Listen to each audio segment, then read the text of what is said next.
মেহমান আসার সাথে সাথে আপনারা এই নাস্তাটা বানিয়ে নিতে পারবেন, কিংবা বলতে পারেন চা হওয়ার সাথে সাথে আপনারা এই নাস্তাটা বানিয়ে নিতে পারবেন। এই নাস্তাটা বানানো খুবই সহজ আর খুবই অল্প উপকরণে অনেক বেশি টেস্টি হয়ে থাকে এই নাস্তাটি। নাস্তাটি অনেক বেশি ক্রিস্পি হয়ে থাকে। বাসার ছোট থেকে বড় সকলেই খুবই পছন্দ করবে এই নাস্তাটি। আর সুবিধা হচ্ছে নাস্তাটি যখন তখন বানিয়ে খাওয়া যাবে। একেবারে পানির মতো সহজ একটি নাস্তার রেসিপি আজকে আপনাদের সঙ্গে শেয়ার করছি। আশা করি আপনাদের সবার কাছে বেশ ভালো লাগবে।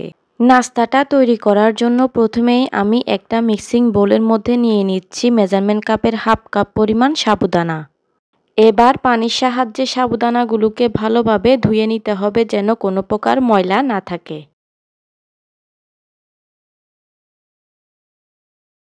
সাবুদানাগুলোকে ভালোভাবে ধুইয়ে সবগুলো পানিকে ছেঁকে নিয়েছি। এ পর্যায়ে সাবুদানাগুলোকে রেস্টে রাখার কোনোই প্রয়োজন নেই। এরপর এখানে আমি নিয়েছি 3টি ছোট সাইজের সেদ্ধ আলু। তবে বড় সাইজের আলু হলে একটি দিলেই হয়ে যাবে। এবারে সেদ্ধ আলুগুলোকে আমি একটা গ্রেটারের সাহায্যে গ্রেট করে দিয়ে দিচ্ছি। তবে আপনারা চাইলে হাতের সাহায্যে ম্যাশ করেও দিয়ে দিতে পারবেন। এবারে দিয়ে দিচ্ছি হাফ টেবিল চামচ পরিমাণ লাল মরিচের গুঁড়া। দিয়ে দিচ্ছি হাফ চা চামচ পরিমাণ জিরার গুঁড়া। হাফ চা চামচ পরিমাণ বা স্বাদ মতো দিয়ে দিচ্ছি লবণ। এবারে স্বাদের একটু ব্যালেন্সের জন্য দিয়ে দিচ্ছি হাফ চা চামচ পরিমাণ চিনি।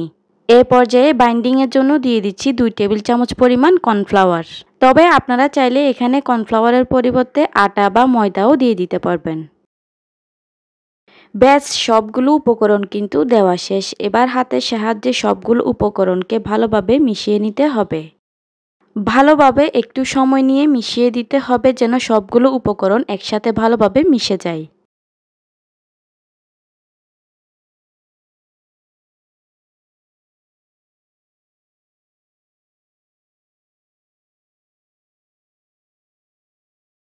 আমার ভালোভাবে মিশিয়ে নেওয়া হয়ে গিয়েছে। এবার আমি হাতে সামান্য তেল লাগিয়ে নিয়েছি।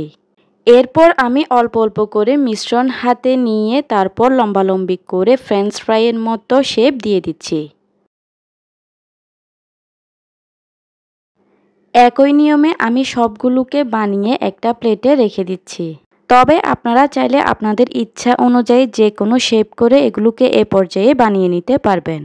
চাইলে গোল গোল বল শেপেরও বানিয়ে নিতে পারবেন।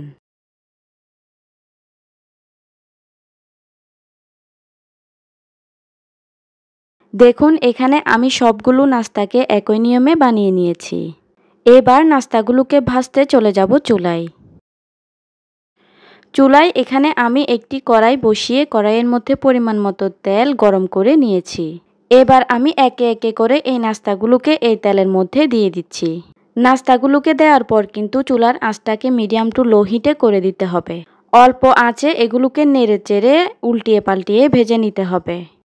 এই নাস্তাগুলো একটু সময় নিয়ে ভেজে নেবেন যেন ভেতরটাও ভালোভাবে ভাজা হয়।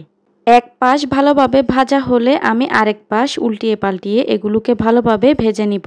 নাস্তাগুলো কিন্তু তেলে দেওয়ার কিছুক্ষণ পর ফুলে উঠবে।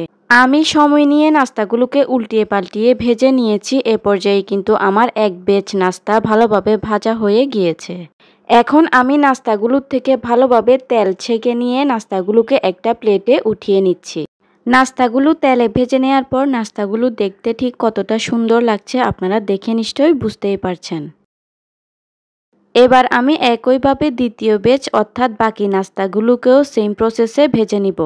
নাস্তাগুলোকে ক্রিস্পি করে ভাজার জন্য অবশ্যই খেয়াল রাখতে হবে চুলার আঁচটা যেন মিডিয়াম টু লো হিটে থাকে।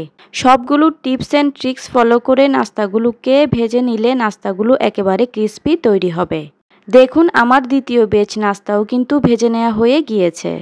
আমি সবগুলো নাস্তাকে ভেজে নিয়েছি। নাস্তাগুলোকে দেখেই বোঝা যাচ্ছে যে নাস্তাগুলো কতটা ক্রিস্পি তৈরি হয়েছে। এবার আমি একটি নাস্তা আপনাদেরকে ভেঙেও দেখিয়ে দিচ্ছি। নাস্তাগুলোর উপরের অংশটা একেবারে ক্রিস্পি আর ভেতরে একেবারে জুসি। এই নাস্তাগুলো খেতে কিন্তু অসম্ভব মজার। বিকালে চায়ের আড্ডায় কিংবা যে কোনো মেহমান আপ্যায়নে কিংবা বাচ্চাদের টিফিনেও আপনারা খুব সহজে এই নাস্তাগুলোকে বানিয়ে দিয়ে দিতে পারবেন। নাস্তাগুলোকে বানানো যেমন সহজ, খেতেও কিন্তু অসম্ভব মজার।